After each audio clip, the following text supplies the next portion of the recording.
All right, so our first review of the day is going to be for the David Lynch film Mulholland Drive.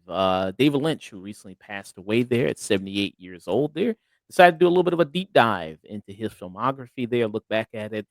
This was up for a poll there, which David Lynch movie we should review. This was up against Elephant Man and Blue Velvet, as well as Eraserhead.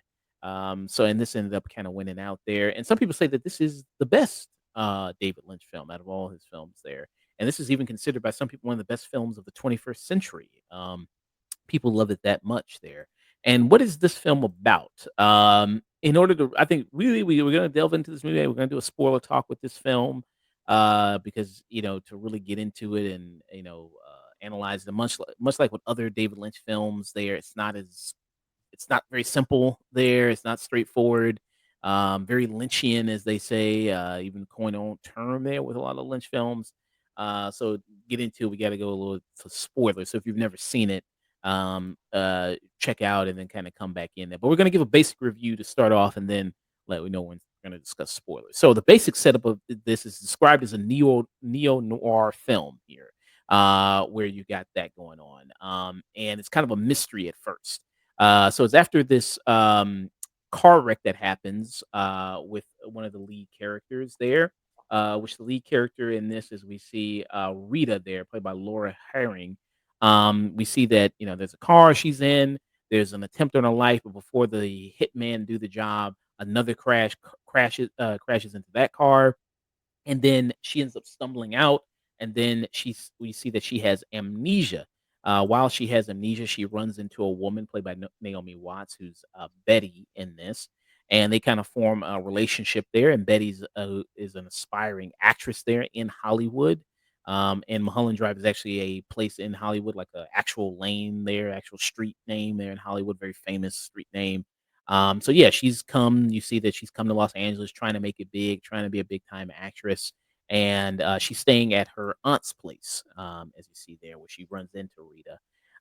And they're kind of trying to unravel the mystery of Rita's life, what happened to her, why does she have amnesia, trying to trace back the clues there. Amongst all that, you also have another story going on with a director played by Justin Theroux, who's looking for a lead actor for his film there, but he's being pressured by outside forces, the mob, to cast a different person to be the lead actor in his film, which he's heavily resisting. So all these kind of different elements there, kind of converging in on each other, and to see kind of what the big mystery is all going to be about. Who is Rita? Where did she come from? Everything like that. So that's kind of the basic setup that you have of this film. So Sage, what are your thoughts on Mulholland Drive? Well, like you said, it's definitely not simple. I definitely am in agreement that this is one of the best things that he ever produced. I wouldn't say it's my absolute number one favorite, but it's probably number two. And I think, even without like, you know, trying to go to ramble and just like pick apart every aspect of what is going on here, on its surface, I think there's a great piece of storytelling that you can get even without understanding the plot. And that is this kind of, every film that he did, and the Twin Peaks as a series, everything has this kind of dream state, nightmare state, reality state, kind of reflection going on. And I think that even if you don't totally get like what's happening literally in this film, I think it is very clear that there is a commentary of this kind of nightmare of Hollywood and kind of the dirtiness of the industry underneath, this glitzy dream of what you want it to be. And I found that to be, even just as like a surface level reading of the film, just to be a really fascinating story. Mm, yeah, very much that. And then David Lynch, some people argue this movie is incomprehensible, like, you can't understand what's going on, and, for the first hour and a half of the movie, it's one thing, then it turns into something else the last kinda hour of it, and people go, "What the fuck is this?" And, Lynch, makes a point of saying that, "No, it is very easy to understand," you know what I mean? It's not, difficult there if Just you really let it wash over you. let it wash over you. Yeah, let you experience the movie there. And also, it is what you want it to be. Whatever you kind of see in the movie, it is that. It is kind of what you want it to be.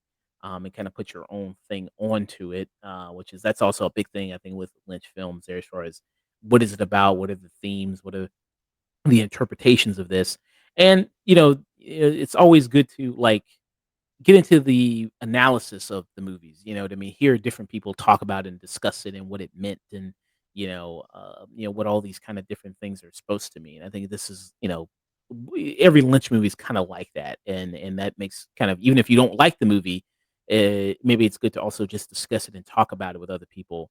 I think it has also that quality of it, which I think is also great for art, even if you don't like it, is to being able to discuss it and being able to, you know what I mean, dissect it and its ideas, which also I think is very good. I And think he really thought of himself as a painter. mm, okay, Like yeah, he wanted to get into that first, and so he would talk about his movies like a painting. Like you don't look at a painting and say, "Oh, I understand what's happening in this image," necessarily. I mean, sometimes that's the case, but a lot of painting it invokes a feeling without you taking a literalist interpretation from it. mm, yeah.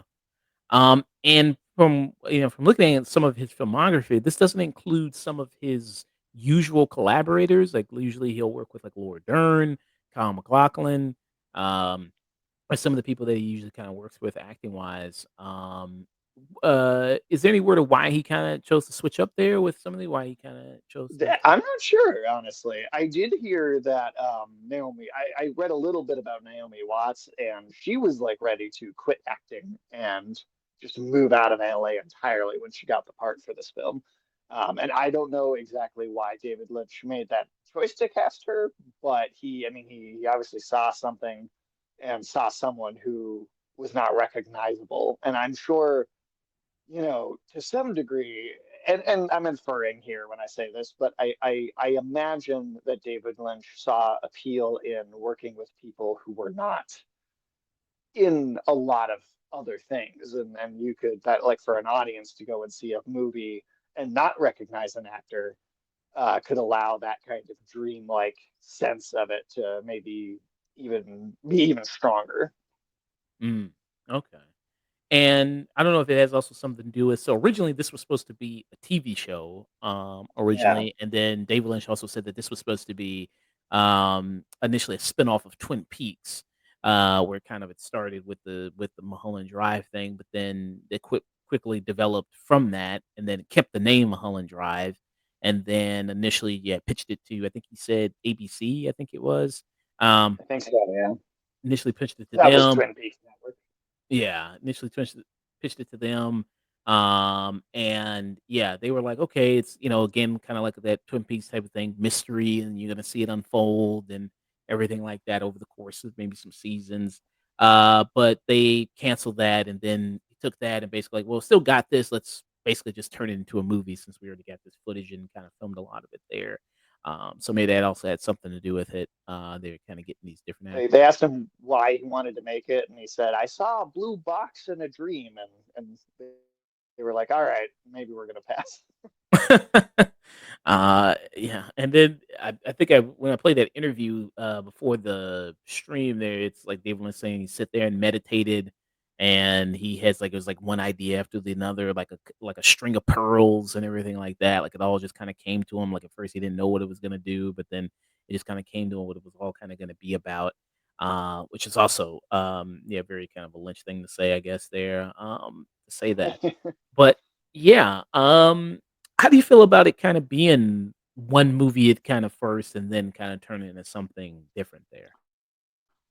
Well, so I'm gonna So I'm going to answer your question with a question. Did you personally feel like this movie made sense on a literal level?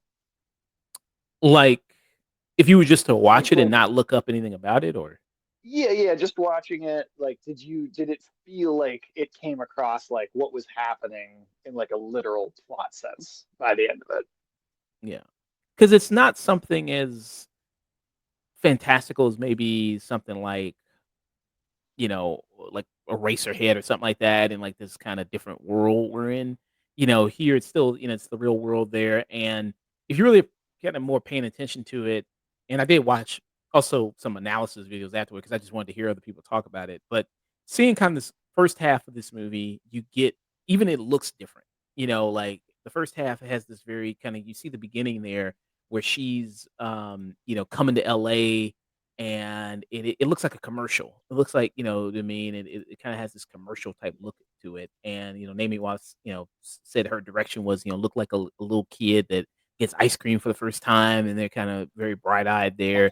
So it has that kinda she has that look to her, and then it's, like, right here, you see that kinda face. So even it's kind of very sunny and has that of the shining of LA, but then the second half of it almost is like it's this, kinda more reality kinda look, with that of it's a lot more darker, a lot more, just plain to it, not really glitzy, not really shiny, glamorous in any way, kinda like that, compared to the first half of it. And then this, kind of the other elements of it, like the mob element of that, um, doesn't really, I mean, it's when it where it really goes, it's like, okay, you can understand that this was just something that was kinda just there to add to the maybe mystery of things and not really solely a purpose. Does that make sense a little bit there?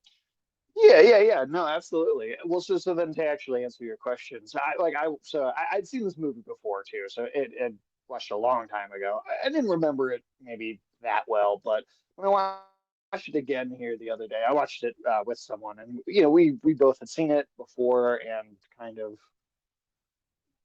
were discussing it in the moment of watching it. So that also may have helped, like without having to look it up afterwards. I may have keyed into more of it because there was like this active discussion during the film going on.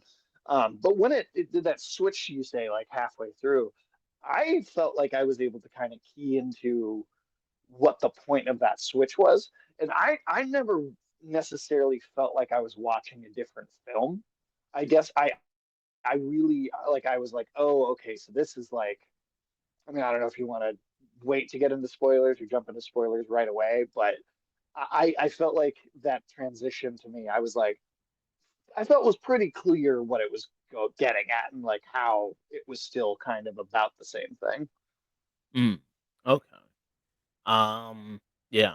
I the performance in this, really wonderful. There with Naomi Watts, and Laura Herring there. They do a great job in this, and you see both of them, for the most part of it.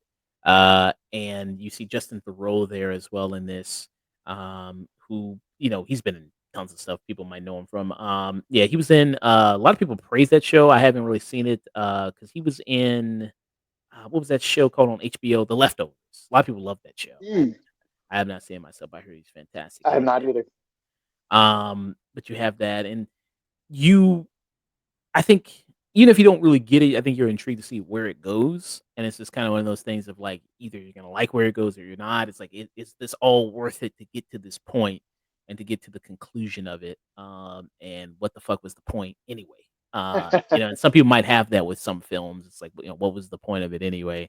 When you finally kind of get to the end, do you think the ending is satisfying? Is I found it pretty satisfying. I mean, it is, I think, ultimately, kind of the story of a kind of romantic tragedy, I guess is where I would pin it all when it's all said and done. But I mean, on top of where the big pieces of it are going, there are so many scenes in this movie that I found so memorable, even just as individual moments. I mean, it's probably one of the most kind of iconic David Lynch moments. It's just I think I've seen it discussed as this kind of one of the most iconic pieces of film in general, and it doesn't even have any of the main characters in it. But you have that scene at the diner, uh, that kind of kicks the film off, and I think I mean, that's got to be one of the most kind of tense, just weird, nightmarish moments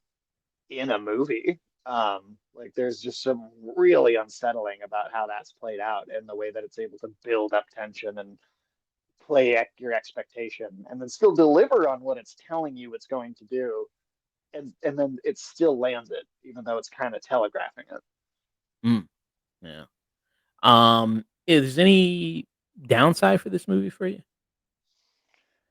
Not really. I mean, it's the kind of thing where I I I think some of David Lynch's work is harder to critique in like a more technical way or use some sort of objective like measurements to try and like rate how it's telling its story or how effective it is because of, like I mentioned, him kind of thinking of himself as a painter and looking at his films as these more abstract kind of emotionally influencing experiences where I think it's either just gonna be effective, or you're either just gonna feel your way along or you're not. Um, I would I would be curious to hear from someone who was like in the middle on a David Lynch movie who like didn't hate it or love it, because I feel like a lot of his stuff is it's either so weird and you either just kind of feel it and you go along with that, or you just don't and you don't like it. Um, so for me, I have a hard time really picking anything that I thought was bad or weak about it. I think it all works as this whole. Um, do I was every scene my favorite scene? Maybe not, but I feel like it all contributes to what he's going for in a way that makes all of it work in this more abstract kind of feeling it out sense. Mm, okay.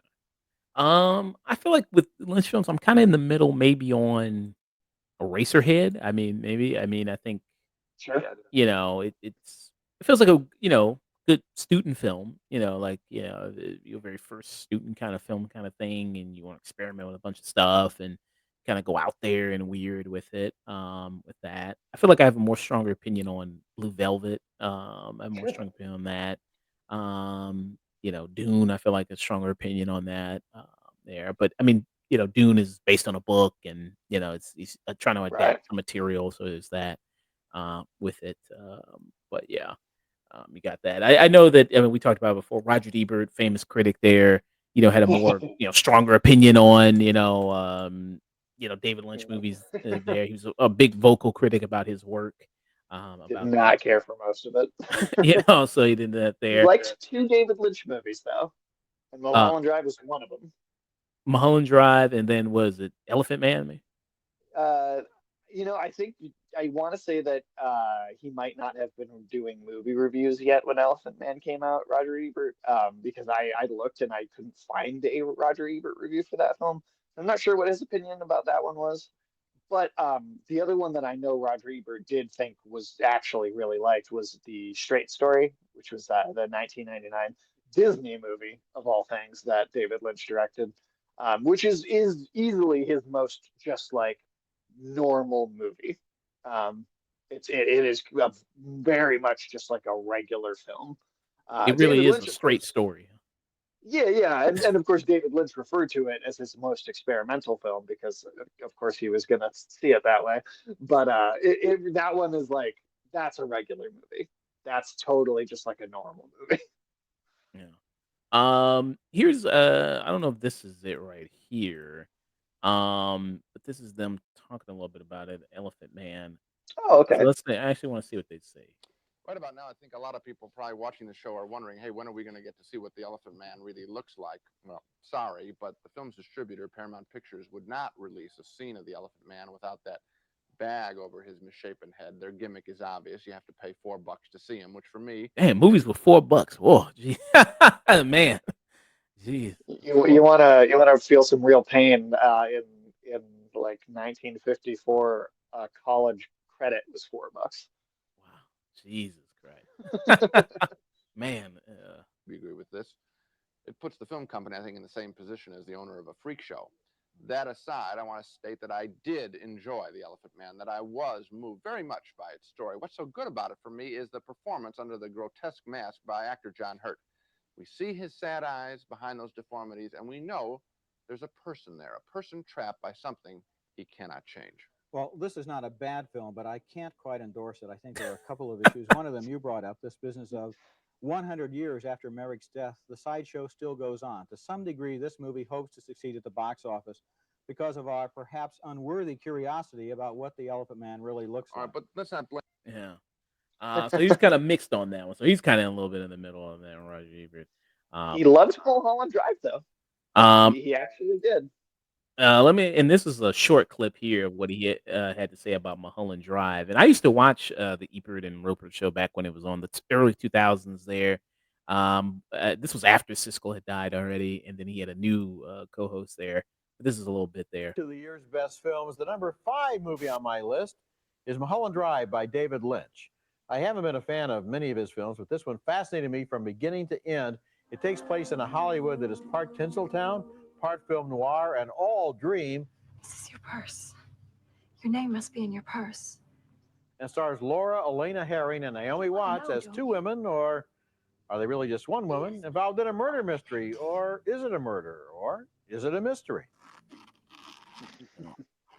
That's also another thing too. Like were you ever thinking like it was one woman, like she was always conjuring up this maybe one person there? Yeah, I mean, I think I've had that thought at one point, for sure. I definitely was at least curious about that idea. Mm, okay, yeah. But yeah, I mean, this movie, even though at the Academy though, it didn't seem like this movie didn't get as much love as maybe his other movies, maybe like something like Blue Velvet. So he was just nominated for Best Director at the Academy Awards for this. Now, the actual movie itself wasn't nominated for Best Picture. So he was the nominee in 2002. Let me see what the actual movies were in 2002 for the Academy Awards at the time. Now, let me see what they had up there. This was the 74th Academy Awards there. So best picture, you had Beautiful Mind, Gosford Park, In the Bedroom, Lord of the Rings, The Fellowship of the Ring, and Moulin Rouge. There, I'm not too familiar with Oh, Gosford Park, interesting. Okay. In the Bedroom. I'm not too familiar with those. I haven't seen that. Mm. But yeah, so he's just nominated there. Ridley Scott was nominated for Black Hawk Down. I did not know that for Best Director. I did not know Hmm. that. Okay. But yeah. So yeah, he was just nominated for that. And the performances from Mulholland Drive were not nominated either for this, which is there. For Best Actress back then, you had Nicole Kidman from Moulin Rouge, Dench for Iris, Halle Berry for Monsters Ball, Sissy Spacek for In the Bedroom, and Renee Zellweger from Bridget Jones' Diary. Is in that. So hit that.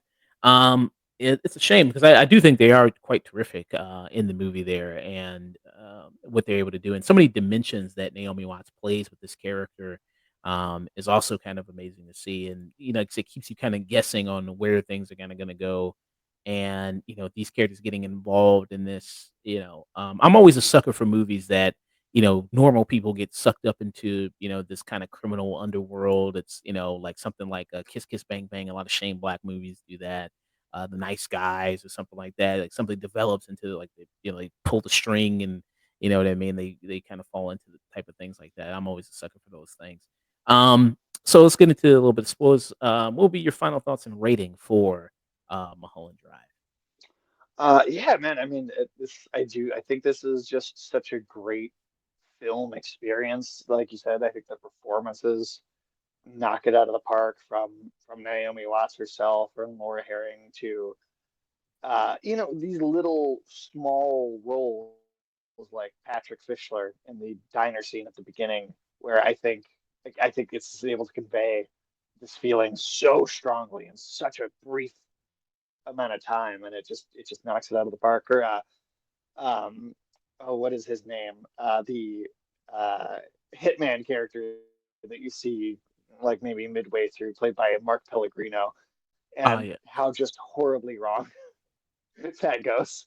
And that is like the funniest assassination I've ever seen in a film.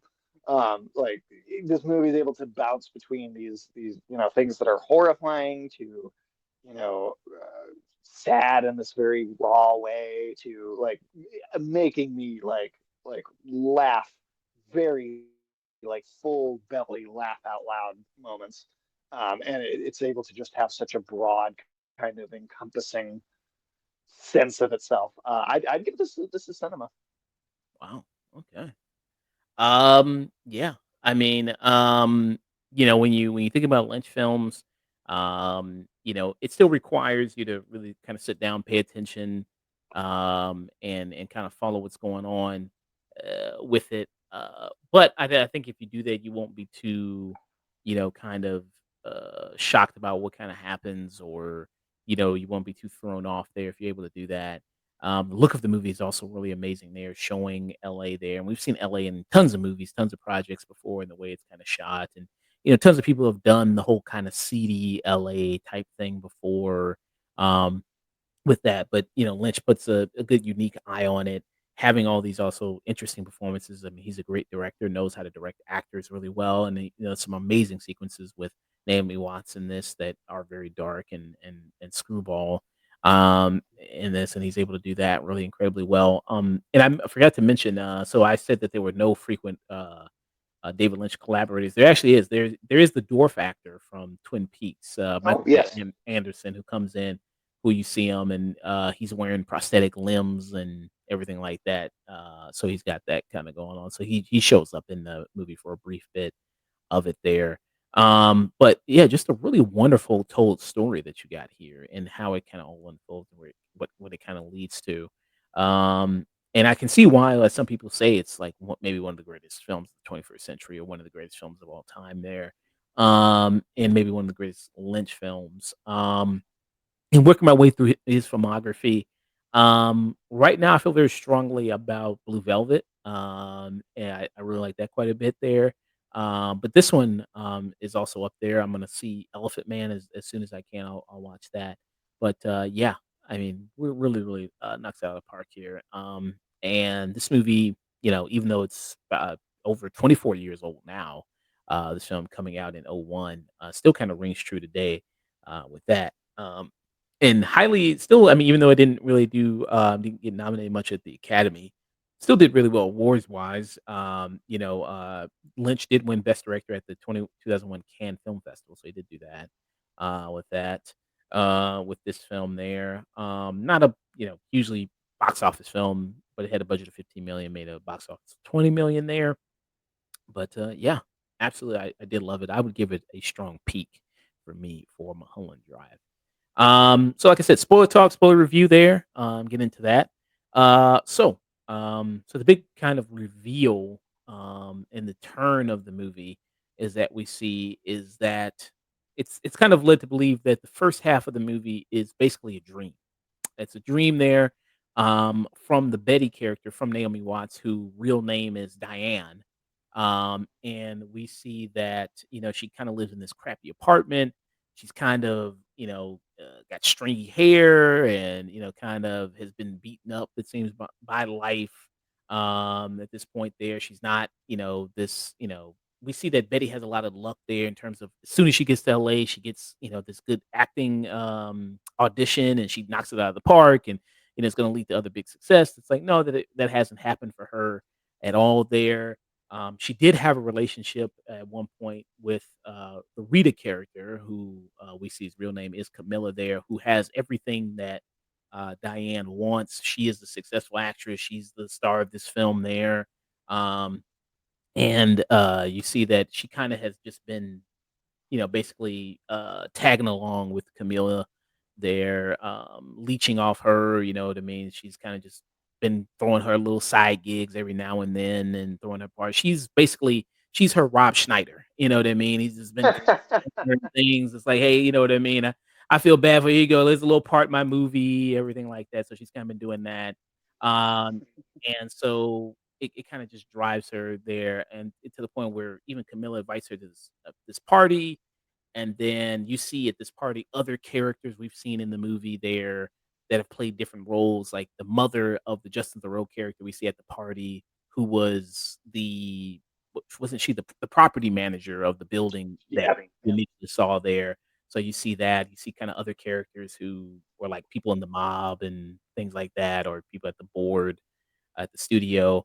And yeah, so when she kind of gets tired of that, that's when we see the scene of her at the diner, which was one of the first scenes of the movie, where she's the one that hires the assassin to kill Camilla there, and everything like that. So yeah, so that's what we kind of see there with this. What did you want to kind of discuss there with the spoiler? Oh, well, I mean, it's interesting because if you watched it in if you just watched the movie in like a slightly different chronology, I feel like it would be extremely straightforward and you'd know what was happening 100% the entire time. It's really only the fact that it is mixed around and that the reality is the last portion, I think that makes it like a puzzle in its way, right? Um, I think that like the diner scene at the very beginning with Patrick what was his name? Patrick Fischler.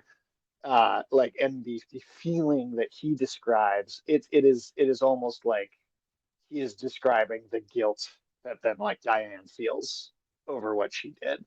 Um and I think that the when the reality's pulled back and you see this real life that she's living, that's I think especially where it gets into the just kind of seedy, gross, kind of abusive lifestyle that like living and breathing Hollywood puts on people sometimes.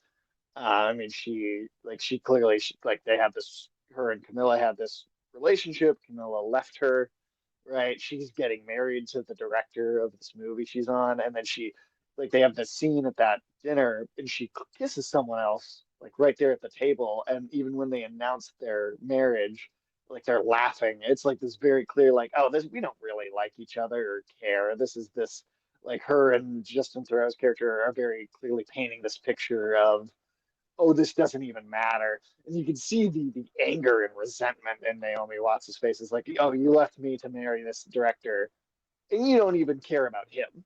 Like you left me for something that it doesn't even matter. Like it's completely meaningless to you. And I mean, yeah, it just drives her to this very dark place where she's yeah, jilted lover out for revenge. And then, I mean, and then obviously the guilt of that is expressed in I think that very, very opening moment, that horror tinged feeling of walking behind the restaurant and seeing that face briefly, and then how scared that character is. It is her fear of confronting what happened that's being expressed in that moment. Um, and yeah, and at the end of the day, she can't take it, right? Um, but yeah, I mean, I think it's especially an interesting movie on a rewatch. You've seen it once before, and you're able to kind of cue into the dream that is the first half. And I think this scene is like it's a dream inside of the dream that is the first half. Like It's this a is a dream. dream inside of a dream inside of a dream. It's Inception. It kind of is. I mean, and even the way this character describes it is he describes himself having a dream about this and then coming here, which is itself then clearly a dream. So it's even then another layer of dream on top of what what you just said. And I mean, yeah, I think it's really interesting. I think it's not just dream sequences for the sake of being dream sequences. Like, and I think sometimes that can frustrate certain people if so much of something is like a dream, right? Because it's like, oh, well, then it didn't really happen, or does this even matter?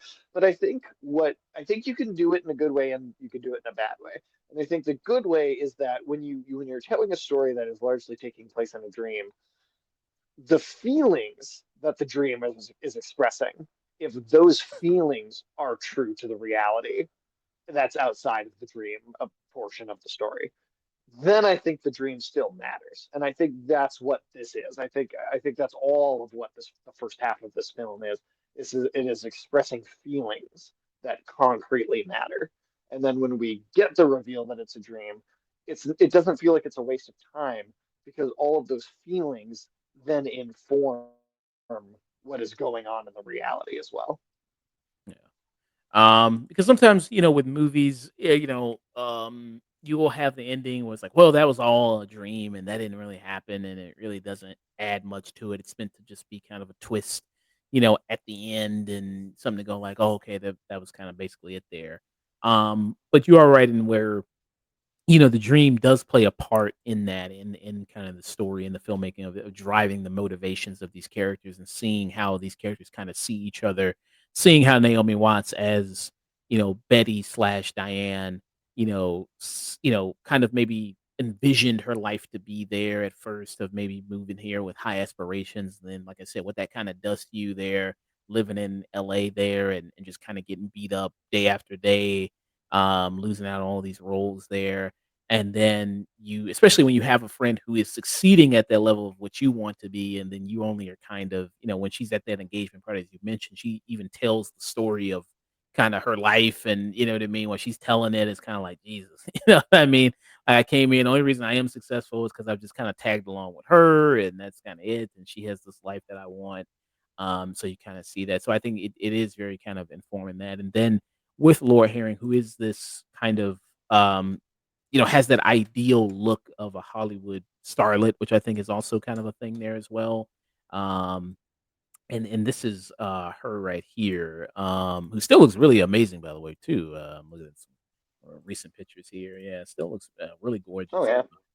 Well, but has that kind of look to her with it as well. So yeah, it very much a lot of the movie really kind of informs that, and then the relationship between them, much like what we talked about reviewing Bram Stoker's Dracula. The sexual aspect of the movie serves a purpose. There. It's not just to go like, oh, it's two hot women making out and they're naked, and there's that, like, that serves a pretty purpose there of that, seeing that romance and that kind of relationship. There, I think that serves kind of a big purpose in it as well. So I think he does a great job at that. Well, to tag on to that too, like there's a lot of films that you'll all watch, and they might have they'll have a sex scene, and these characters will say they love each other, and I'm like, I don't believe it. I don't believe you. I don't like as you haven't known each other long enough. I don't buy it. Here I thought that like from the filmmaking and like a lot, there's even a lot of like silhouette in those moments too, where it's like it's clearly not just trying to have a visual display. Like you said, it's not just going for that. It's there's silhouette, there's a lot of darkness in the shots. It's not it like it conveys a set of emotions where when these characters say I love you, I was like, I actually bought it. Like I actually was like, okay, I believe that these characters are genuinely expressing that feeling in this moment. And I feel like that is not the case for like just so many movies. So Mm. Yeah. So I think that's really good there, and just mention yeah, it's like I said, it's a shame that Naomi Watts wasn't nominated Best Actress, because I think what she does here, playing kind of the two different parts and seeing the distinction between the Betty and Diane character, like this is her as the Diane character. You see, kind of the eyes are kind of sunk in there. She looks a lot less healthy here, and kind of that those parts than she does compared to kind of the Betty character in it. So you kind of see that. So I think the transformation there is also really great in it. So yeah, and you mentioned, yeah, so when she kind of hires the assassin, and the assassin tells her there, who you said that actor, his name was Mark Pellegrino. Mark Pellegrino. People might know he was in Supernatural. He was Lucifer in Supernatural, who I thought was really great in Supernatural. I thought he was great He in was great. He was awesome. And Yeah, then he they was. kept going, bringing him back for 15 more years. Yeah, but I thought he was really great. He's a good character actor. He pops up in a lot of TV shows and stuff like that. Yeah, but he's a good character actor in those things. Um, but yeah, so he says, like, once the job is done, I'll leave the blue key, on the table, and that's how the job is done there. And she's just staring at the key there, and just can't live what she's done there and what she's kind of done with that. Do you think we should have seen the actual assassination there, or do you think it's fine that we don't see that? I don't think we need to. I think it infers enough. And I mean, her getting the car accident in the opening shot, like I kind of feel like we did see it in a way. It was vague and you don't understand that that's what's happening in the moment, but in a way, I kind of felt like we did see it. So you think the assassin like made it look like a car accident and then killed her that way, or I think that's what that opening scene is supposed to be. okay? And then her surviving it and having amnesia is the cut into it being a dream. But Oh. in the very initial car crash, I think that's happening. And then what do you think? So the two old people that come in and start as like, what do you They're think that chasing her. My only real, and I didn't think about it too much until just right now, really. So this is just coming off the top of my head. But in the dream, those two old people that's who's it's she's like arriving into the dream with. Oh, It's the like these mother and the yeah, Yeah, her it's like aunt. this is like she's coming into the dream, into this fantasy with these sweet old people, and it's like setting like they're so happy, and it's almost like setting the tone for her. Everything is working out fantasy, and so I think like them being the last thing that is flipped and shown in like a more kind of well, not reality sense because that's very dreamlike that moment, but it's like the dream coming back in on herself, I guess, in some way that like she's like maybe she's trying to retreat back into it, and then like the sort of uh, you know kickoff of the dream is like denying her re-entry in a way. Mm, yeah, because I think that old woman was supposed to be the aunt or the mother, right? I think. I think so. Yeah. They don't have a Uh. lot of dialogue. They're in like one scene, and then they're very quickly out of the movie again Hmm. until the very end. But Yeah. So yeah. So at the end, yeah, she kills herself there. Um. Yeah. I mean, it's an interesting movie. Like I said, to talk about, to discuss, to analyze there, and get on to the deeps and depths of it. Do you think it's the best Lynch film there? for me it's number two. Um, for me number one is Fire Walk with Me, but sometimes I feel like that answer is like maybe that's a cheat answer because it's connected to this whole TV series, and you have to watch this, at least the whole two seasons of the original show to then watch the movie. So if I was going to cut that out, then I would probably go with Mulholland Drive as my favorite. But at the end of the day, I still think Fire Walk with Me is the still a little bit more even of a powerful film experience. Hmm. Yeah. So, this is Cinema from Sage and a high peak for me for Mulholland Drive. It's nowhere streaming. You gotta pay to get it there, rent it. But hey, Get that Criterion Collection Blu-ray. you can always yeah, get a Criterion Collection Blu-ray there. You could always do that as well for this. Maybe it deserves it to buy it on DVD. I think so. Buy it on Blu-ray there. All Totally right. worth it.